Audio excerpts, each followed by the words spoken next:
All right. Good evening. Welcome to council meeting. First item would be adoption of the agenda. Second. Adoption then. All those in favor? Motion's carried. We have no delegations this evening. We do, however, have minutes of the meetings. First of all, the January 20 council meeting minutes for approval. Move. Second. On approval then, all those in favor? Motion's carried. We have the committee of the whole meeting minutes for approval. Move. Second. And that was January 27th. All those in favor? Motion's carried. We actually do have two recommendations coming out of that weren't initially published in the agenda. The first is that staff be authorized to continue to spend 2015 project budgets in 2016 in order to complete the acquisition studies, designs, and projects that council approved in its 2015 financial plan. I'll move that. Second. That recommendation, all those in favor? Motion's carried. And secondly, that the sidewalk, regarding the first draft of the 2016-2020 financial plan, that the sidewalk project along the Port Augusta Street from Balmoral to Comox Avenue, valued at $203,000, be removed from the 2017 capital expenditure line. I'll move that as well. Second. Discussion, all those in favor? Motion's carried. And then we have the public hearing minutes. That was a special council meeting on January 20th for approval. Move. Second. On that, all those in favor? Motion's carried. No committee reports. Under unfinished business, we have a management report for receipts. Move. Second. Receipt then, all those in favor? Motion's carried. And we're still moving towards the finalization of the tender design drawings for the Marina Boardwalk development. So hopefully we'll have something more to report on that next council meeting. And anything else on that? Seeing none, we'll move on to the rezoning application. And this is for RZ 15-7 and development permit PP 15-9 for the Burwood Congregated Care, 1666 and 1700 Comox Avenue. Staff have brought this forward with recommendations that the zoning bylaw amendment be given third reading and that the phased development agreement bylaw be given third reading. So we have to do those individually. I'll move number one. Second. Moved and seconded for the zoning bylaw amendments. So discussion. That third reading, any discussion? Go ahead. I think it's always difficult, and particularly when features such as this tree is involved. I will be supporting this. I do, and I know that the architect and the applicant have gone back to the drawing board. They have looked at those options, and they have made changes. They did deal with the height issue that was a concern, and I think the ambulance station will be a good addition. I know there was concern about it being downtown, but in fact it is downtown now. It's not here in the evenings, but I don't think we've had any complaints that it's been a nuisance. So I would love to have seen that third tree kept, and I make no secret of the fact that I really value trees, and I know this council values trees also. However, I don't see how the two can come together.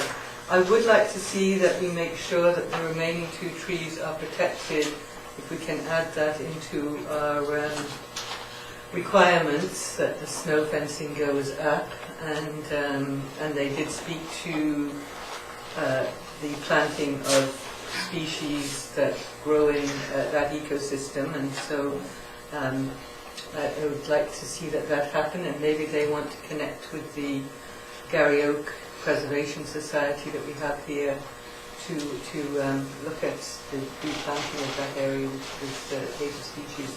It would be great to keep them all, but I will be.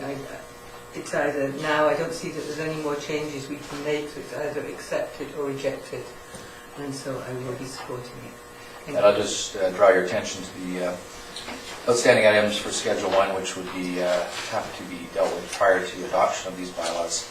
Specifically, that there will be a covenant ensuring long-term retention of the two retained oak trees, their maintenance and protection during the construction period, and the replacement trees for the one oak to be removed, secured all by a rent charge. So that is included already within those outstanding conditions, again, that would have to be dealt with by registration of that covenant prior to adoption of the bylaws. So we're at this point just doing third reading issue. Any further discussion on the, yes, go ahead, Councillor Kenny. I'd just like to concur with what Councillor Price said, is that we had, it was a perfect example of compromise and the community being heard, is that the shading issue was addressed, the height issue was addressed, and they went back to the drawing boards, and there is compromise here, but 2 trees are saved, and I'd like to look at the donut and not the hole, and say that we did come to a reasonable compromise in this regard. All right. You ready for the question? All those in favor? Any opposed? Motion's carried. And for the phase development agreement bylaw? Move to. Second. Any further discussion? All those in favor? Motion's carried. And just remind council that, again, until it's finally adopted, keep in mind that no further submissions can be considered by council until adoption, of course, after the close of the public hearing. So that adoption hopefully will come forward to us in the near future. We now will move to Rob Avenue Open House, and this is information brought forward, a notice of motion from last committee of the whole, and turn the floor over to Councillor Price. Yes, so I did bring back a motion, and so maybe I'll move the motion and see if it's seconded. And the motion is that we host a second open house, including a presentation on the redesign of the Rob Road project to explain the plan, identify the changes which have been made in response to public input, and allow for the opportunity to ask questions. Okay, so that's a motion. Is there a second to the motion? I'll second the motion for discussion. Okay, moved and seconded. So Councillor Price, would you care to speak to the motion? Yes, and as I mentioned in the background, I think it would be a great opportunity for citizens to understand the redesign and to be able to ask questions, as we were able to ask questions at the Committee of the Whole last week, and several people said that was very helpful, but they still had questions. And certainly not everyone in the area was able to come to the Committee of the Whole. And I think it also gives the citizens the opportunity to connect with staff. People will have individual issues about their own property, and as a way to move forward. I think that it's an approach that we are going into more, and it's certainly one I like to see, that the whole communication area. And I certainly think there will be a lot of interest in hearing more details. I did hear from people who went to the open house before, and some of them came back with misconceptions about it. So I think including the presentation, not just having an open house, but actually having a presentation like we received here, will give people the chance to see what is now proposed, and also to see what changes have been made as a response to public input. And it will certainly give people the assurance that we have listened and made changes, and that the project is going to be done well, and a win-win situation. And if we do move forward, I would suggest it happens as soon as possible. And I know that the Rob Road Community Group would be willingly offered to assist in notification. All right, Councillor McKinnon. There was another option presented by our CAO at the Committee of the Whole meeting, and that was to fold the open house into our general capital projects open house in April. And I'd like to just open that up for discussion as to the pros and cons of doing that in this case, and what would be the problem with folding it over into our capital projects open house. Okay, Councillor. Yeah. Oh, well, I Councillor Othergrad might Oh, sorry. have something to say. Mr. Handler? I was asking if she wanted to speak, but No. I will. Okay, you go ahead. I am prepared to do so. Okay, we'll go around the table here. All right, you want me to go then? All right. Go ahead. Well, I think one of the issues with an open house is we would have to bring McElhaney back in. They don't come for free. We would also have to bring our staff in to do this. And one of the other issues that I had was that we are having this April open house. I did check with our engineering department today, and I think they've had 6 submissions since last week's meeting, and 4 of them were to say thank you for listening. So it doesn't appear to me that there's a great deal of angst left in the neighborhood. And in the spirit of saving some costs and saving some staff time, plus the fact that we're going to be having this in April anyway, and we could put a little bit of an emphasis on this one, I think that that's probably the right way to go. Also, if there are a few people with some issues up there, they can always phone our staff. That whole presentation was sent out to them all today by email, so they've got all of that information. And so I think that anything that they're going to discover, they can get in April, and we can save ourselves a little bit of money along the way. And I think we've really done to me, this whole thing has been unprecedented in the amount of public input that we've taken on this. I can't remember the last time that we actually had an open house on an engineering project or a street paving project of this magnitude. And I think it's been a good process because changes were made, and I think that it worked out well for the neighborhood and probably for our staff as well. But I think it's now time that we get moving on, take the recommendations of our staff and move it into gear. And I think that if the people on Rob Road need any further clarification, they've got lots of opportunities yet to do that. So that would be my take on it. Just a couple things to add is that the email you referred to went out actually on Monday. The closure of the public input process was on the 31st of January, as you may recall. Right. And then all that material is actually on our website, the stuff that we received last week. So Right. that's all there, all the design drawings, etc. Yeah. Councillor Ray. Thank you. First of all, again, I would like to commend the many people who have demonstrated that there's an obvious willingness on all sides to listen, share ideas and information, and we've shown also that that can bring good results. But also from all the reports that I've heard, the communication between the Rob Avenue Community Group and the town engineering staff has been extensive, transparent and informative, and many of the concerns raised by the group were heard and changes were made as a result. And again, to repeat, for those many people who weren't able to attend last Wednesday's Committee of the Whole, the presentations can be viewed online, and I'm sure you'll appreciate there the level to which the people's concerns have actually been addressed. Out of respect for the extensive personal time and effort that this project has received, I question what additional information staff can offer with yet another open house.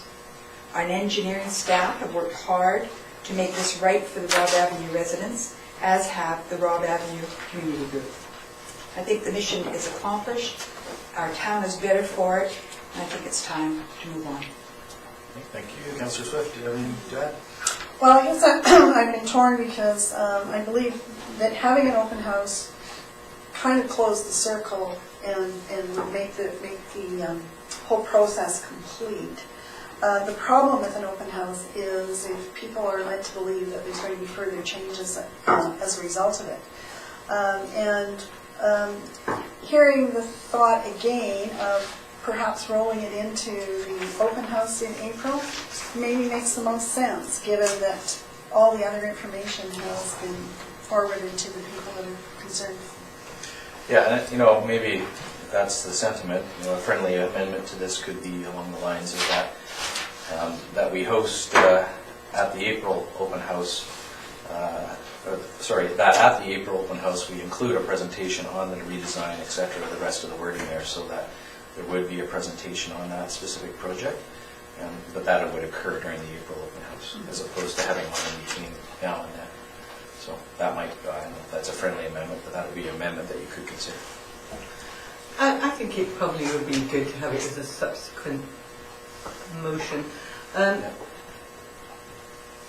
Or I could just add it because it sounds like it's not going to pass. But just I think the important thing is the timeliness, because we've engaged people, we engaged them right off when we said this project is happening and it's happening soon, and we got this huge engagement. And I think one of the wonderful things that in our budget process to just to digress a little bit, is going to be having that new staff person, and our treasurer pointed out, we'd be able to do this engagement earlier, and that's a much better result. So we engaged all these people, and their input actually was very valuable, and that was another thing that came out in the budgetary process. We actually saved a considerable sum of money by deferring, removing the sidewalk from the project. So it not only brought about satisfaction, it actually was financially a win-win. And so I think the presentation is great, and having it online, all this material, but that ability to ask questions, I think, is really important. And so my preference would be, to have it now, the community's engaged, the things that people will go, well, why didn't they do that? Once you get the answer, well, we can't actually, like the grass verges that you can park on, the soil composition doesn't lend this to this process. It helps wrap it up. So that would be my sense. I know it's an inconvenience to staff, and they are overstretched, and it's one more thing to do. But that's why there's having a meeting now, and there may be a small tweaking detail that comes up because no one knows their neighbourhood better than the neighbours. So the intent very much was to have it as soon as possible. Yeah, and I don't think staff have stopped the engagement process. Certainly committed to engaging with individual homeowners as the projects proceed over the next 2 years. But I guess the concern that seems to be expressed here is not only cost of it, but what the expectation would be. The design has been revamped, and to give people the sense that, okay, they can certainly ask questions, but we're not likely, it would appear, to be adding things that perhaps people still would like to see. The speed humps, the third crosswalk, and on it goes, unless we start delving into that whole engineering side of it. So I don't think there's any mystery as to what we're proposing and what we've got to go work with and go to tender on. I think that's also important, is to remember the tender process is one that the sooner the better we can do it. It's an ongoing project. It'll be ensued. The sooner we get, I guess, the process underway, the sooner we can get it done. The less inconvenience, of course, to the general public if we can get it all done before school starts in September. So I would be good with your amendment too. I think I heard that you didn't want to accept the amendment, but if you would, then... Well, it's not necessarily as a friendly, but... Yeah. You're not going to move an amendment. You might Yes, make it yes. clean there and just move it because it really fits in my motion anyways once it's on the floor. So, Okay. So if you wanted to move an amendment, then we can... Okay, I would move the amendment that you made. So that at the April open house, we include a presentation on the redesign and all the rest of the wording there. That's just included, rather than saying we're holding a second open house. So it's been moved as an amendment. Seconder for that? Any seconder for the amendment? No, sir. Thank you. Any further discussion on the amendment? On the amendment, all those in favor? Any opposed? Opposed? So well, I'm not opposed to that. You're a pickle. So the If motion. not now, then. This motion has been amended essentially to reflect that at the April open house there'll be this presentation on the project, and among other projects as well. But that will be at that time, assuming that that motion is amended, passes. So any further discussion on the motion as amended? Seeing none, all those in favor of the amended motion? Any opposed? None. Motion carries. Thank you for that discussion. And we'll move on. So we are at special reports, which is to receive for information the solid waste management board meeting minutes of January 14th. Move proceed. Second. All in favor? Motion is carried. And also the regional district board meeting minutes of January 26th. Move proceed. Second. All in favor? Motion is carried. In the bylaws, we have for adoption the fire prevention and regulation bylaw amendment. Move adoption. Second. You may recall that's to allow the farmers some latitude. We have discussed the last few meetings, so all those in favor? Motion is carried. There'll be an opportunity to review that after a year, or at any time. Anytime. Bring it up to council. That's correct. time you got a burning issue in your throat. Here's a hole in the door. You walked right into that. All right, under new business, Comox Valley Emergency Program agreement amendment, and the letter is requesting that we authorize that agreement. Move that we approve that? And essentially what that is allowing the CVRD to do is hire a staff member instead of a contractor. So that's essentially it. They weren't able to get anyone on as a contractor for that, so hoping this approach works. So all those in favor? Motion's carried. And sure sign of spring. We have a letter from Rick Gibson regarding the Snow to Surf race and permission to use Marina Park. I would move receipt and that we grant permission. Second. Alrighty. All those in favor? Motion's carried. As long as we have a park to use. Oh, I think we'll be okay to make that. Somehow. That's April 24th, so I think we're good. No late items or other delegations, so we'll move to reports from members of council. We'll start with Councillor Swift. Okay, since we last met, I attended the sewer commission meeting, and there we were looking at the budget for 2016. I attended the inaugural meeting of the MacWang Advisory Committee, and Terry Chester was elected as the chair. It was decided at that time that the meetings would be closed to the public, but the hope is that the meetings would be posted on the town website. And I don't know if that request is gone or if Maybe we that would, check through. would that be okay? I have actually had a bit of a discussion with Al. I need to look into that in terms of whether that's So that was the thought. The idea is just to be able to have productive conversations amongst the members of the committee, and so that was the reasoning. The next meeting is on February 12th. I attended the regular Philbert board meeting, and of note there is that the replacement, I think I may have talked about this before, but the water lines leading to the lodge and the caretaker's cottage need replacement. And Al Fraser is managing getting quotes for that. And the Philbert is hoping it will be a shared expense, and I think it's now sitting as a line item in our budget, so something to consider at our budget time. And of interest, there is going to be the nature school, tree school people that we're hoping to work out of Baybrook and are now in Cumberland. We're going to be running a program out of the hands-on farm over spring break. So it'll be 2 weeks over the spring break period. And the barn will be used as a drop-off spot for the children, and then they will go off and explore the woods and the estuary. And then, in spite of some significant advertising, there's still no interest in anybody operating the tea house for the 2016 season. So it's a big disappointment for the society as it stands. And they're still hoping that someone will come forward. And part of the problem is it's seasonal and subject to weather and so on. And so we're hoping that as currently as it stands, there isn't anybody to operate the tea house. Councillor Kingred. Well, we had no RD meetings this week, so we were off the hook on those, but I will mention that last week at our water meeting, I brought up the voting structure, which is that Courtney gets 7 votes, we get 3, and then 1 each for the RD. And when I brought that up at the meeting, that became fairly controversial, actually.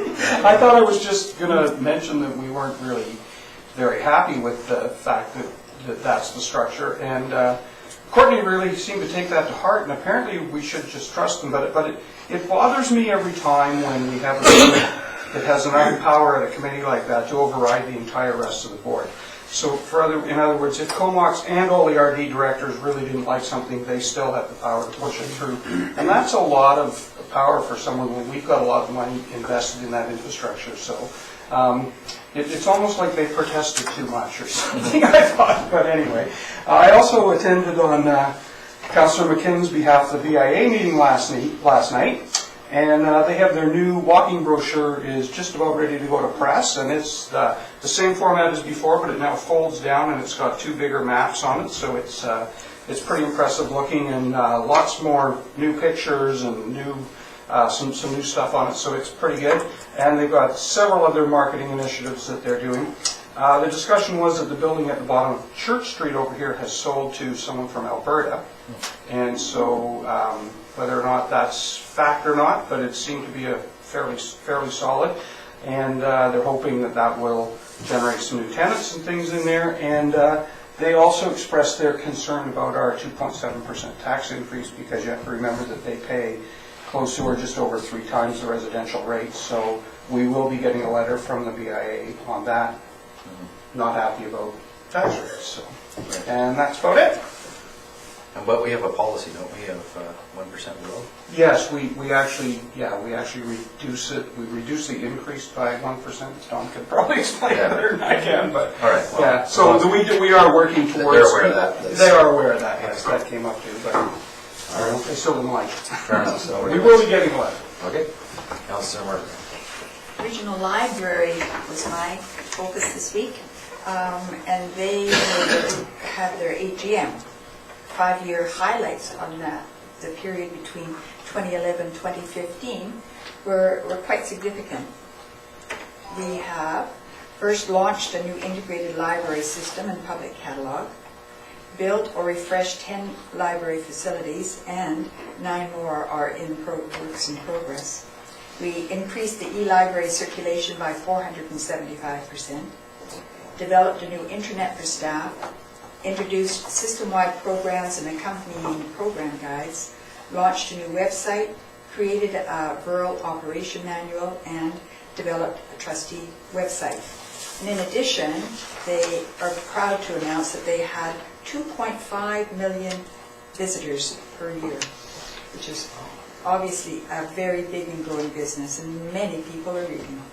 There's a blended physical and digital collection, and the program growth has more than doubled since 2011. And financially, that regional library is doing something very, very right. They have a balance sheet of 33.32 million and an operating surplus of 356,000.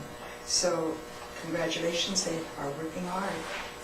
Yes, and that completes my report. Councillor McKenna. Thank you. Since the last council meeting, I met with some pickleball group with some other councillors in regards to their interest in developing a facility in the community. I met with a local business about a minor complaint, and a rec center complaint. I attended the Maple Lake Committee meeting in Cumberland. Also, caught the tail end of the Business in Action group meeting after they had talked about the 2.7 tax increase. So I owe Councillor Grant a cup of coffee, I think. And More than that. as well, I've been attending on behalf of council the Homeless Coalition meeting, and I have their new brochure here, and I just wanted to point out that the members of the coalition include practitioners and a number of other groups, and it's pretty impressive. 17 groups here, including the United Way, St. Joseph's Hospital, Wyche Friendship Center, Lush Valley Food Action, the Habitat for Humanity, Comox Valley Association of Registered Nurses, Caravan, Comox Bay Society. And I've got this brochure because it does give information for councillors if any citizens ask you about that and where our funds are going. And they're looking at their 5-year plan and implementing that and using and approaching the CVRD with the intent of their actions. And I think this gives a good capsule view to be able to explain to citizens if anybody asks. Great, And that's my report. Councillor Price. Yes, I attended a UBCM executive meeting, and Minister Fassbender was in attendance. It looks like he is going to be there for part of each executive meeting, which is very helpful. We also got the chance with the First Nations Committee to meet with the BC Association of First Nations Regional Chief, Shane Gottfriedson. a very good listening experience. We had 2 meetings of Comox Archives and Museum, a financial planning one and a board meeting. And just a quick note on the highlights of last year, the museum produced a series of 5 dioramas, which if you don't know what a diorama is, it's a good reason to go in, and depicting scenes from Comox and the Comox Peninsula at the turn of the 20th century. Staff and one of our volunteers are currently in discussion with School District 71 with the goal of producing hands-on material in kit form, which would introduce primary students to the toys and games of the pioneer and First Nations children. And in 2017, the program will be expanded to include school and home life kits, complete with picture booklets. Our public reading area has been enlarged to facilitate greater public access to the reference collection. And on January the 12th of this year, our new exhibit featuring the 102nd Battalion opened and will run throughout 2016. Wardens, warriors trained at Goose Spit, and on June the 10th, 1916, they departed from the Comox War and fought in many of the important battles in World War I. And the Mayor has kindly, there's an official opening going to be in March, which the Mayor has kindly agreed to cut the ribbon, and hopefully everyone will be able to be there. And just over 7,000 people visited the museum, and we got in over 1,600 volunteer hours.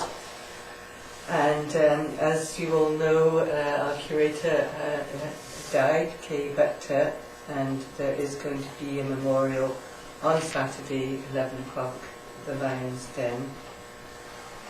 And I also was at the Sewage Commission, and mostly covered. It is looking like being a 10% increase in requisition. The Water Committee mostly was about the filtration plant. That's, well, most of that money is coming through grants. We did just have a grant turned down, a $30 million grant, but it was pointed out there was only 17 million in the offing, so it wasn't too big a disappointment, but it will be definitely continuing. And with looking at emergency planning too, and one of the things that Councillor Grant actually pointed out too was the need to be promoting business continuity planning. That's can be a weak area, and it's really important that businesses can get off the ground very soon after a disaster. And I also was at the Committee of the Whole and the board meeting. Thanks.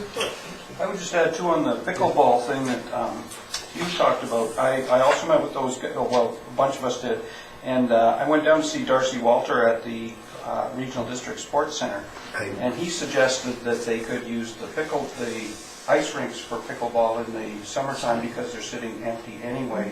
And one of their concerns was about tournaments. Well, it's a perfect setup. They've got bleachers, washrooms, parking. It's all there. So I put the two together, and that may, at least in the short term, solve some of that issue. And I know that we recommended for him, that group, to talk to Darcy Walters, as did Mayor Ives, I understand, in the email that he sent us. So That's good. So that may be a solution. That may be a solution, at least for the short term anyway.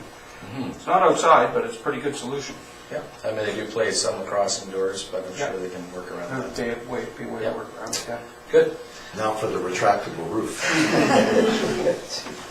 All right, so I'll just report on a few things over the last couple of weeks. I attended the Chamber of Commerce January lunch. They had a guest speaker there speaking to the State of the Island Economic Report that was produced last fall by the Vancouver Island Economic Association. Very good presentation by economists from Myers Norris Penny, and it is online through VIEA, and if anyone wants to look at that, they go there. There's some really good discussion of what's going well here in the Comox Valley, and of course what's happening elsewhere on the island. Island Coastal Economic Trust had a board meeting I attended. Also participated, as I have in the last few years, with the Vanier Grad exit interview process. The other mayors and I usually are participants in that, and Councillor McKinnon was there as well. The Economic Development Society mediation process concluded at the end of January. No resolution at this time, and more to follow on that as we go forward. That was regarding Cumberland's decision to withdraw from that function. So that's still an outstanding matter. Representatives from Shaw Cable were here to meet with me at Town Hall. We talked about a number of things, not just the coverage of our meetings, but also some of the other things they do for festivals and sponsorships in terms of coverage. And also talked briefly about some of the internet capacity issues that some of the businesses that we'd like to have locate here might benefit from. So I'm going to follow up with staff on that. Economic Development Board had its quarterly meeting yesterday. We heard a good report on the sign, the highway sign from Councillor Grant. I forgot about that. And that looks like that's coming to fruition in the very near future. April, did you say? April, you were talking mid-April. So you'll see something up on the highway very soon, taking shape. Good announcement there is that Destination BC, which is the province-wide marketing organization, has provided a grant to CVEDS for $175,000, which was way more than they anticipated. And that will go to good use and be utilized with some of the additional hotel room tax revenues to really promote the valley throughout the season of festivals here, including ones here such as Shellfish, Nautical Days, Philberg, and so on. So that's really a testament to the cooperative efforts that CVEDS has pursued with all the various tourist providers, and reflects the strength of us all working together. I heard that Nanaimo applied on its own, Nanaimo City, and they got $7,500 because it was not a region-wide approach. So we have shown there, in that one instance, 175,000 reasons why we should all work together. And that hopefully isn't lost on some that don't believe the same thing. I would say that... Anyone in particular? No. Somewhere where the visitor center is located. We also heard or received a further draft of the employment land strategy, at least the executive summary of that, and that's been a project of CVEDS for the last number of months.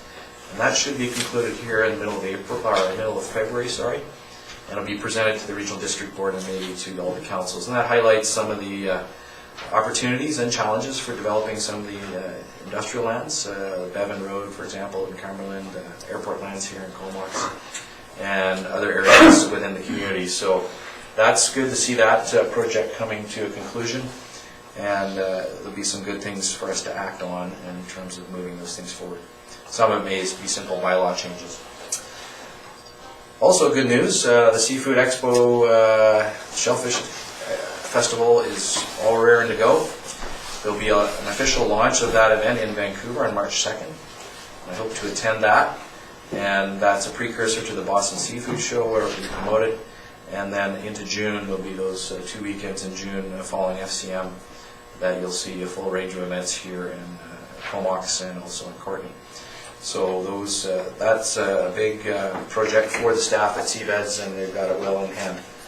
And with some of that additional funding, they'll be able to promote it even more. And I was also interested to note that provincially there's an Ales with Trails project underway, and it's already been featured in some Vancouver publications. People doing a circle tour through Powell River, Comox Valley, Nanaimo, Vancouver, and checking out all the different breweries. So that's another little success story. I heard there's one opening up in Campbell River very soon, so I'll add that to the list. And then this morning, very bright and early at Crown Isle, I was invited to speak to a gathering of the Business Networking International groups from Comox Valley, Campbell River, and Nanaimo. They all got up early to get together on an. They do this every year, and it was probably about 75 small businesses in attendance. I had John Watson as well there with me, and we just talked a bit about the state of the local economy and some of the things that local governments can do to help support business, whether it's BIAs, Chambers of Commerce, some of our infrastructure. So I hope it was well received. It was hard to tell, they were still sleepy. But quite an energetic group, I must say. And I commended them for their entrepreneurial spirit for getting together and networking and contributing to our economy. So it was kind of fun to do that. And that is all I have. So any media questions at this time? Any questions from members of the public? This time, Councilor Davis, former. Thank you, Worship. Don Davis from Comox. I know that council's not allowed to make comment on the development, but I wonder if staff could give any indication if the developer gave some thought to what they're going to do with the tree that's going to be taken out. You're talking about the Berwick now? Okay, we have a planning department representative here. Our planner is away, but I don't know, I mean, maybe you can No. just do that offline. And The answer is no. I know that Berwick or Bill Wapov was approached by a group, but he was reluctant to give any answer before he has adoption or not adoption of the rezoning. So stay tuned. So Thank you, stay Worship. tuned and Okay. Thank you. All right, nothing further, then we do have an in-camera meeting, so motion to exclude the public under section 90 sub 1 sub 1. Receipt of advice subject to time. In favor, motion carried, so we'll have a brief adjournment while the